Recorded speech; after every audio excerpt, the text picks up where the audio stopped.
મીઠી મધુરી વાત ભાગ 183 183 તારીખ 7/6/2026 વચનામૃત મધ્યનું છેલ્લું એટલે 67. આનું ટોપિક છે ગંગા જળિયા કૂવાનું અને બીજું નામ છે સ્વામી સેવક ભાવનું. જોઈએ હવે. વિષ્ણુપદ સંતો ગાતા હતા. એ કીર્તન ભક્તિ પૂરી થઈ પછી મહારાજ કહે અમે સર્વે સંત પ્રત્યે પ્રશ્ન પૂછીએ છીએ. હરિભક્તને આરામ. સર્વે સંત પ્રત્યે પ્રશ્ન કરીએ છીએ જે ભગવાનનો ભક્ત હોય તે દેહ મૂકીને બ્રહ્મ સ્વરૂપ થઈને ભગવાનના ધામમાં જાય છે. પછી એમાં અને ભગવાનમાં શો અંતરાય રહે છે? જોરદાર. ભગવાનનો ભક્ત હોય તે દેહ મૂકીને બ્રહ્મ સ્વરૂપ થઈને ભગવાનના ધામમાં જાય છે. પછી એમાં અને ભગવાનમાં શો અંતરાય રહે છે? જેણે કરીને સ્વામી સેવકપણાનો નાતો રહેશે. બોલો, શું અંતરાય રહેશે જેથી સ્વામી સેવકપણું જળવાઈ રહેશે? આ તો હજી પ્રશ્ન છે. કેમ જે ભગવાનનો ભક્ત છે તે પણ જેવા ભગવાન સ્વતંત્ર છે ને કાળ કર્મ ને માયા તેને આવરણે કરીને રહિત છે તેવો જ થાય છે. માટે એમાં શો ભેદ રહેશે જેણે કરીને સ્વામી સેવકપણું રહેશે? એ પ્રશ્ન છે. બોલો, આ તો હજી પ્રશ્ન એવો. પછી પરમહંસે જેને જેવું સમજાયું તેણે તેવો ઉત્તર કર્યો, પણ શ્રીજી મહારાજના પ્રશ્નનું સમાધાન થયું નહીં. પછી સંતે કહ્યું છે, હે મહારાજ, તમારા પ્રશ્નનો ઉત્તર તો તમે કરશો ત્યારે જ થશે.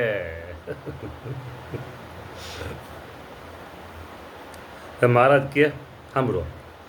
એનો ઉત્તર એમ છે કે ભગવાનનો ભક્ત હોય તેણે જેવા ભગવાનને જાણ્યા હોય, ઓહો ઓહ, ગજબની વાત છે. ગજબની વાત, બ્રહ્માંડથી પરની વાત છે.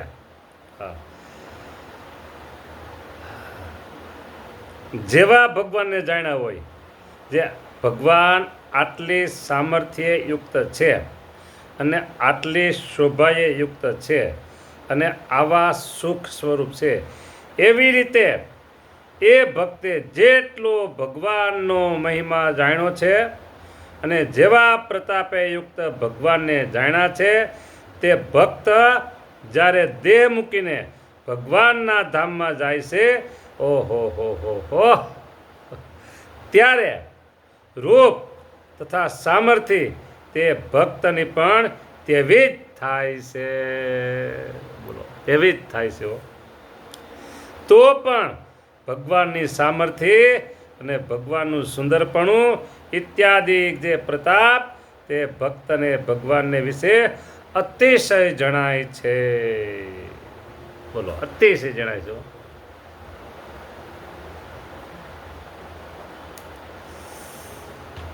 ત્યારે એ ભક્ત એમ જાણે છે જે મેં જેટલો પ્રતાપ જાણ્યો હતો ને સુંદરપણું જાણ્યું હતું, તેટલું ઐશ્વર્ય ને તેટલું સુંદરપણું તો મને પણ ભગવાને આપ્યું છે. મેં જેટલું ભગવાને જાણ્યું એટલું તો ભગવાને મને આપી દીધું છે. બોલો,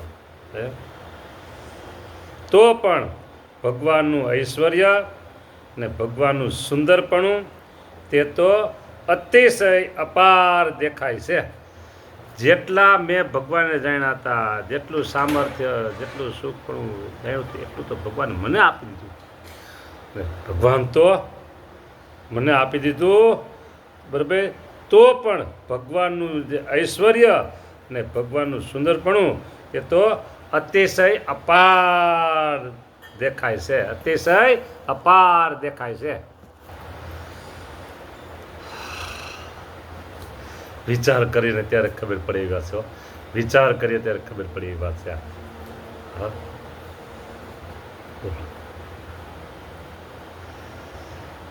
સ્વામિનારાયણ ભગવાને શું એના ભક્તોને આપ્યું છે, દુરીજન શું જાણે? હે, દુરીજન લોકો શું જાણે? માયાના જીવ તે તો મર્મ ન જાણે, તેણે સૌ સરખા ઠેરાવ્યા. આહા, ભલે આ પંક્તિ આને બંધ બેસે ન બેસે, પણ આવી પંક્તિ એક ભગવાનના ભક્ત અને વિમુખ જીવ, જગતના જીવ વચ્ચે આવો તફાવત છે ને, એ પંક્તિ એમ બતાવે છે. પણ એ પંક્તિને અત્યારે અહીંયા હું સુમેળ કરું છું. માયાના જીવ મર્મ ન જાણે, તેને સૌ સરખા ઠેરાવ્યા.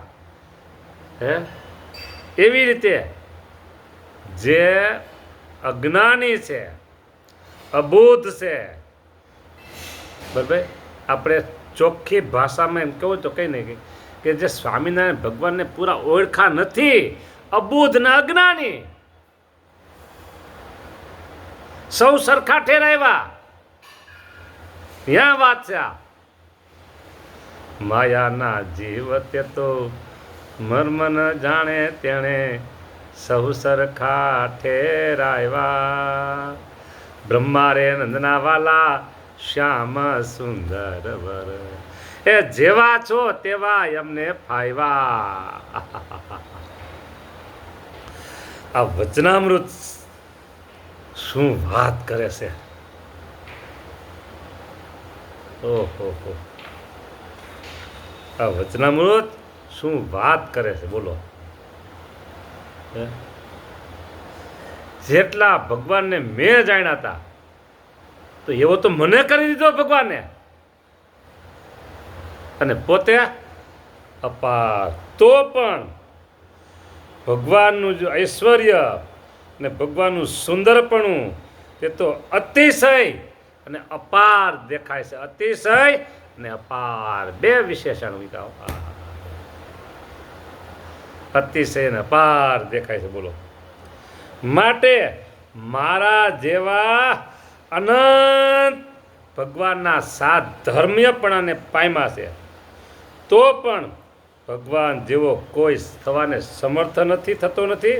શા માટે? છે ભગવાનનો મહિમા, ગુણ, કર્મ, જન્મ અને સામર્થ્ય તથા સુંદરતા, સુખદાયકપણું, એ આદિ જે અનંત કલ્યાણકારી ગુણ, તેના પારને શેષ, શારદા, બ્રહ્માદિક દેવો, દેવતા તથા ચાર વેદ એ પામતા નથી, પાર પામતા નથી. અને ભગવાન પોતે પણ પોતાના મહિમાના પારને પામતા નથી. માટે ભગવાન તો સર્વે સામર્થ્ય કરીને અપાર અપાર અપાર અપાર છે. અને એ ભગવાનને ભજીને અનંત કોટી વૈષ્ણવ ભગવાન સરખા થયા છે. અનંત કોટી વૈષ્ણવો, વૈષ્ણવ એટલે સત્સંગી ભક્તો થયા છે. તો પણ ભગવાનમાંથી કોઈ જાતનો પ્રતાપ અણુ જેટલો પણ ન્યૂન થયો નથી, ઓછો થયો નથી. ઓહો, જે મીઠા જળનો સમુદ્ર ભર્યો હોય, તેમાંથી મનુષ્ય, પશુ, પંખી સર્વે જેટલું ભાવે તેટલું જળ પી તથા પાત્ર ભરી લે તો પણ ઓછું થતું નથી. શા માટે? છે તે સમુદ્ર તો અગાધ છે. ઓહો, અગાધ છે. બોલો, તેમજ ભગવાનનો મહિમા પણ અતિશય અપાર છે. માટે કોઈ રીતે કરીને વધે ઘટે એવું નથી. તે સારું, જે ભગવાનના ભક્ત બ્રહ્મ સ્વરૂપ થયા છે, તો પણ ભગવાનના દ્રઢ દાસ થઈને વર્તે છે, દાસ થઈને ભગવાનનું ભજન કરે છે. એવી રીતે ભગવાનના ભક્ત ભગવાનના સાધર્મ્યપણાને પામે છે તો પણ સ્વામી સેવકપણું રહે છે. એ પ્રશ્નનો ઉત્તર છે. એ છેલ્લી લીટીમાં જવાબ આપી દીધો.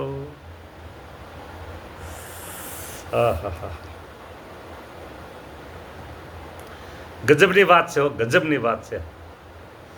વારંવાર કહેવાનું થાય, શું સમજે જગતના જીવો. એક વસ્તુ તમને કહી દઉં, એક વસ્તુ તમને કહી દઉં, સમજી રાખજો, સમજી રાખજો. જો તમે જ્યાં સુધી અવતાર અને અવતારી એક સમજો છો ત્યાં સુધી તમારી ઉપર મોટા સંતની ભગવાનની કૃપા કેમ હોય, કેમ કહી શકાય?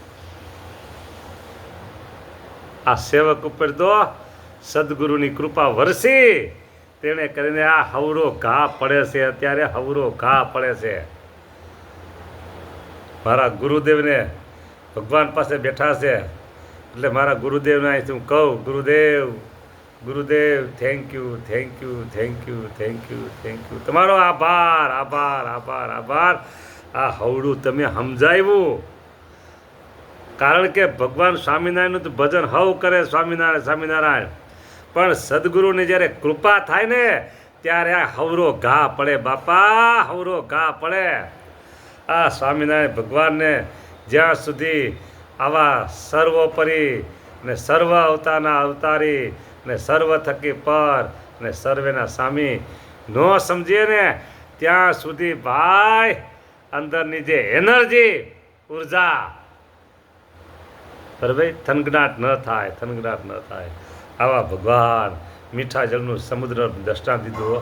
અનંત કોટી વૈષ્ણવ બોલો કીધા હે, અનંત કોટી વૈષ્ણવ ભગવાન સરખા થયા છે તો પણ ભગવાનમાંથી કોઈ જાતનો પ્રતાપ અણુ જેટલો પણ ઓછો થયો નથી. કેવા મોટા હિસે, હવે વિચાર કરો, આ ભગવાન કેવા મોટા હિસે. રાત્રિ દિવસ આ શાસ્ત્રો પોકાર કરી કરી મહિમા ગાય છો તોય નેતી નેતી નેતી. આવા મહારાજ મોટા, આવા મહારાજ મોટા મેળા બોલો. હજી તો આ વચનામૃત ઉપર એક કથા બીજી થાય એવી છે. રસ બસ હોય રહી રસિયા સંગ જીવ મિસરી પઈ માહી પડી. આ ભગવાનની મૂર્તિમાં કેમ રહેવાય એ બધી વાતો આમાં લેવી હોય ને તો લઈ શકાય એવું છે. પણ અત્યારે અહીં પૂરું કરું છું. રાજી રહેજો, રાજી રહેજો, રાજી રહેજો. જય સ્વામિનારાયણ.